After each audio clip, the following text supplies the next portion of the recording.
নমস্কার ছাত্রছাত্রীরা, আমি সুশীল স্যার। টার্গেট ছাত্রবন্ধু ইউটিউব চ্যানেলে তোমাদের ওয়েলকাম।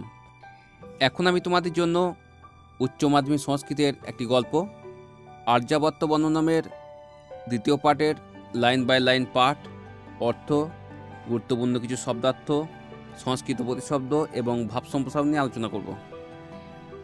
এর পার্ট 1 আমি আগে আপলোড করেছি, তোমরা দেখে নিও। এছাড়া আর্যাবর্ত বর্ণনামের বিষয়বস্তু কার্টুন আকারে আপলোড করা আছে। যস্মিন্ন অনবরত ধর্ম কর্ম উপদেশ শান্ত সমস্ত ব্যাধি ব্যতি করা। এর অর্থ হল, সেখানে অবিরত ধর্মকর্মের উপদেশের ফলে প্রজাদের মধ্যে সকল রোগের প্রাদুর্ভাব দূর হয়েছে। পুরুষায়ুষ জীবিন্না সকল সংসার সুখভাজ প্রজা। এর অর্থ হল, এখানকার মানুষরা সর্বাধিক আয়ু পর্যন্ত জীবন ধারণ করেন এবং তারা সকল সংসার সুখ ভোগ করেন। যে লাইনটি বললাম সে লাইনটি খুবই গুরুত্বপূর্ণ। এ লাইন তুলে প্রশ্ন আসতে পারে। তথা হি স্ফোট প্রবাদ বৈয়াকরণেষু গ্রহ সংক্রান্তি জ্যোতিষশাস্ত্রেষু ভূতবিকারবাদ সাংখ্যেষু গুল্মবৃদ্ধি বনভূমিষু গণ্ডকোত্থানং পর্বত বনভূমিষু দৃশ্যতে ন প্রজাসু। আবার ভগ্নশ্লেষ অলঙ্কার ও যমক অলঙ্কারের ব্যবহার শুরু হয়ে গেল। এখানে স্ফোট প্রবাদ, গ্রহ সংক্রান্তি, ভূতবিকারবাদ, গুল্মবৃদ্ধি, গণ্ডকোত্থানম এগুলির সব দুটি করে অর্থ আছে। প্রথমে পুরো অর্থটি জেনে নিই। যেহেতু বৈয়াকরণদের মধ্যে স্ফোট প্রবাদ প্রচলিত আছে, কিন্তু প্রজাদের মধ্যে ফোড়া ফুসকুড়ি প্রভৃতি দেখা যায় না। জ্যোতিষশাস্ত্রে গ্রহ সংক্রান্তি দেখা যায়, কিন্তু প্রজারা কখনো গ্রহ নক্ষত্রের দ্বারা আক্রান্ত হয় না। সাংখ্য দর্শনে ভূতবিকারবাদ আলোচিত হয়, কিন্তু প্রজারা ভূত প্রেতের দ্বারা আক্রান্ত হয় না। বনভূমিতে গুল্মজাতীয় গাছের বৃদ্ধি দেখা যায়, কিন্তু আর্যাবর্তের প্রজাদের মধ্যে প্লীহা রোগ দেখা যায় না। পার্বত্য বনভূমিতে গণ্ডারের উত্থান দেখা যায়, কিন্তু আর্যাবর্তের প্রজাদের মধ্যে ঘা ফোট দেখা যায় না। প্রথমে স্ফোট প্রবাদ নিয়ে আলোচনা করছি। কবি স্ফোট প্রবাদ বিষয়টিকে দুভাবে তুলে ধরেছেন। প্রথমে, স্ফোট শব্দের অর্থ হল শব্দের সূক্ষ্ম জ্ঞান। বৈয়াকরণদের মতে এই স্ফোট প্রবাদ থেকেই এই বিশ্বের সৃষ্টি হয়েছে, এটি একটি অর্থ। কবি আর্যাবর্তের ক্ষেত্রে স্ফোটের অর্থ করেছেন ঘা ফোড়া প্রভৃতি। আর্যাবর্তের মানুষদের মধ্যে ঘা ফোড়া দেখা যায় না। এবার গ্রহ সংক্রান্তি। এই গ্রহ সংক্রান্তি কথাটিও দুটি অর্থে ব্যবহৃত হয়েছে। প্রথমত, গ্রহ সংক্রান্তি একটি জ্যোতিষশাস্ত্রের বিষয়। 12 মাসে সূর্যের 12টি রাশিতে প্রবেশকেই গ্রহ সংক্রান্তি বলা হয়। অপরদিকে গ্রহ সংক্রান্তি বলতে বোঝায় মানুষের ওপর বিভিন্ন গ্রহের প্রভাব। যেমন আমরা কথায় কথায় বলি না, অমুকের শনির দশা চলছে, অর্থাৎ খুব খারাপ সময় চলছে। তারপর অমুকের বৃহস্পতি তুঙ্গে, এইসব আর কি। কিন্তু এই আর্যাবর্তের মানুষরা কখনো গ্রহের দ্বারা সংক্রমিত হয় না। এবার ভূতবিকারবাদ। এই ভূতবিকারবাদ কথাটিও দুটি অর্থে ব্যবহার করা হয়েছে। প্রথম ক্ষেত্রে সাংখ্য দার্শনিকদের মতে পঞ্চমহাভূত অর্থাৎ ক্ষিতি, অপ, তেজ, মরুদ্গম এই পঞ্চমহাভূত থেকেই এই জগতের উৎপত্তি হয়েছে। অপরদিকে আর্যাবর্তের ক্ষেত্রে বোঝানো হয়েছে যে আর্যাবর্তের মানুষরা ভূতবিকারবাদ অর্থাৎ ভূতপেত দ্বারা বিকারগ্রস্ত হয় না। এবার গুল্মবৃদ্ধি। গুল্মবৃদ্ধি শব্দটির একটি অর্থ হল গুল্মজাতীয় উদ্ভিদের বৃদ্ধি এবং অপর অর্থ হল প্লীহা রোগ। আর্যাবর্তের বনভূমিতে গুল্মজাতীয় উদ্ভিদের বৃদ্ধি দেখা গেলেও প্লীহা রোগ দেখা যায় না। এবার গণ্ডকোত্থান। গণ্ডকোত্থান শব্দের একটি অর্থ হল গণ্ডারের উত্থান, অপর অর্থ হল ফোড়ার উত্থান। আর্যাবত্যের পার্বত্যভূমিতে গন্ডারের উত্থান দেখা গেলেও ফোড়ার উত্থান দেখা যায় না। এবার পরবর্তী প্যারায় চলে যায়। যত্র চতুর্গোপশোভিতা সংগ্রামা ইব গ্রামা। এখানে চতুর্গোপশোভিতা একটি ভগ্নশ্লেষ অলঙ্কার। এই শব্দটি দুরকমভাবে ভাঙলে দুরকম অর্থ হয়। যেমন একরকমভাবে ভাঙলে হয় চ তুরগ উপশোভিতা, এর অর্থ হলো ঘোড়া দিয়ে সাজানো। অন্যরকমভাবে ভাঙলে হয় চতুর গোপ শোভিতা, এর অর্থ চতুর গোয়ালাদের দ্বারা শোভিত। তাহলে এই বাক্যটির পুরো অর্থ হবে সেখানে সেই রকম ঘোড়ায় সাজানো যুদ্ধভূমির মতো চতুর গোয়ালা দিয়ে শোভিত অনেক গ্রাম আছে। তুঙ্গ সকল ভবনা সর্বত্র নগাইব নগর প্রদেশা। এখানে তুঙ্গ সকল ভবনা একটি ভগ্নশ্লেষ অলঙ্কার। এটিকে দুভাবে ভাঙলে দুরকম অর্থ হয়। যেমন যদি ভাঙি তুঙ্গ সকল বনা, তাহলে অর্থ হবে উঁচু উঁচু হাতির বাচ্চা দ্বারা বেষ্টিত বন। কিন্তু যদি বলি তুঙ্গ সকল ভবনা, তাহলে হবে পাহাড়ের মতো উঁচু উঁচু বাড়ি। তাহলে পুরো অর্থ হবে হাতির বাচ্চারা ঘুরে বেড়ায় এমন বনাঞ্চলের উঁচু উঁচু পর্বতের মতো নগরের বাড়িগুলি উঁচু। সদাচরণ মণ্ডনানি নুপুরানি ব পুরাণী। এখানে সদাচরণ মণ্ডনানি একটি ভগ্নশ্লেষ অলঙ্কার। এটি দুরকমভাবে ভাঙলে এর দুরকম অর্থ হয়।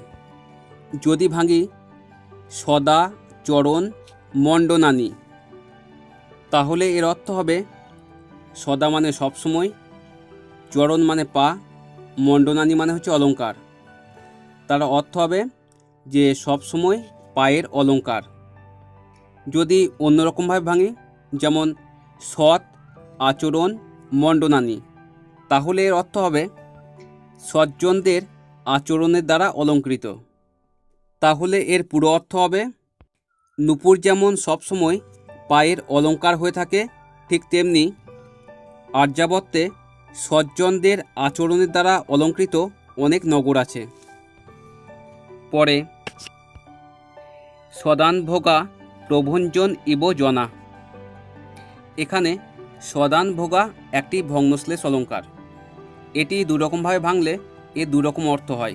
যেমন যদি ভাঙি সদা নভোগা, তাহলে অর্থ হবে সর্বদা আকাশচারী। আর যদি ভাঙি স দান ভোগা, তাহলে অর্থ হবে সর্বদা দান ও ভোগে রত।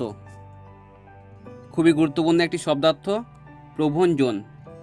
প্রভঞ্জন মানে ঝড় বা তুফান। তাহলে বাক্যটির পুরো অর্থ হবে সেখানে সর্বদা আকাশচারী তুফানের মতো দান ও ভোগে রত মানুষরা রয়েছে। তাহলে একটি অর্থ হলো সর্বদা আকাশচারী, আর একটি অর্থ হলো দান ও ভোগে রত। প্রিয়ালপন সারানি যৌবনানি ইব বনানি। এখানে প্রিয়ালপন সারানি একটি ভগ্নশ্লেষ অলঙ্কার। এটি দুরকমভাবে ভাঙলে দুরকম অর্থ হয়। যেমন যদি ভাঙি প্রিয়া আলাপন সারানি, তাহলে এর অর্থ হবে প্রিয়ার সাথে বার্তালাপের কাজই প্রধান এমন। আর যদি ভাঙি প্রিয়াল পানস আরানি, তাহলে অর্থ হবে পিয়াল ও কাঁঠাল গাছে সারিতে ভরা। বনানী মানে বনগুলি। তাহলে পুরো অর্থ কী হবে? প্রিয়ার সাথে বার্তালাপের কাজই প্রধান এমন যৌবনের সময়গুলির মতো পিয়াল আর কাঁঠাল গাছে সারিতে ভরা অনেক বন রয়েছে। পরে বিটোপিহিতা চেটিকা ইব বাটিকা। এখানে একটি ভগ্নশ্লেষ অলঙ্কার আছে, সেটি হলো বিটোপিহিতা। এটি দুরকমভাবে ভাঙলে এর দুরকম অর্থ হয়। যেমন যদি ভাঙি বিট পিহিতা, তাহলে হবে নীচ লোকেদের দিয়ে ঘেরা। আর যদি বলি বিটোপি হিতা, তাহলে অর্থ হবে উপকারী বাগান। আর চেটিকা মানে হচ্ছে দাসী, তাহলে এর পুরো অর্থ হবে নীচ লোকেদের দ্বারা আবৃতা, দাসীদের মতো গাছের জন্য উপকারী অনেক বাগান আছে। পরে নিবৃত্তি স্থানানি সকল ত্রাণী বেক্ষু ক্ষেত্র সত্রাণী। এখানে নিবৃত্তি স্থানানি শব্দটি দুটি অর্থে ব্যবহার করা হয়েছে। এর একটি অর্থ হলো সুখের স্থান বা তৃপ্তিদায়ী স্থান, অপর অর্থ হলো বেরাহীন স্থান। সকল ত্রাণী শব্দের অর্থ সুন্দর পত্নীরা, সত্রাণী মানে দানশালাগুলি। তাহলে এর পুরো অর্থ হবে সুখের আশ্রয়, মনোজ্ঞ গৃহিণীর মতো পরম তৃপ্তিদায়ী আক্ষেতে অনেক দানশালা আছে। পরে কুপিত কপিকুলা কুলিতা লঙ্কেশ্বর কিঙ্করা ইব ভগ্ন কুম্ভকর্ণ ঘন সাপা কুপা। এখানে কুপিত মানে হচ্ছে ক্রুদ্ধ, কপিকুল মানে হচ্ছে বানরকুল, অকুলিতা মানে হচ্ছে পীড়িতা, আর লঙ্কেশ্বর মানে রাবণ আমরা জানি, আর কিঙ্করা মানে হচ্ছে ভিত্তরা, ইব মানে মতো। এখানে একটি ভগ্নশ্লেষ অলঙ্কার আছে, এটি আমরা দুরকমভাবে ভেঙে দুরকম অর্থ বের করব।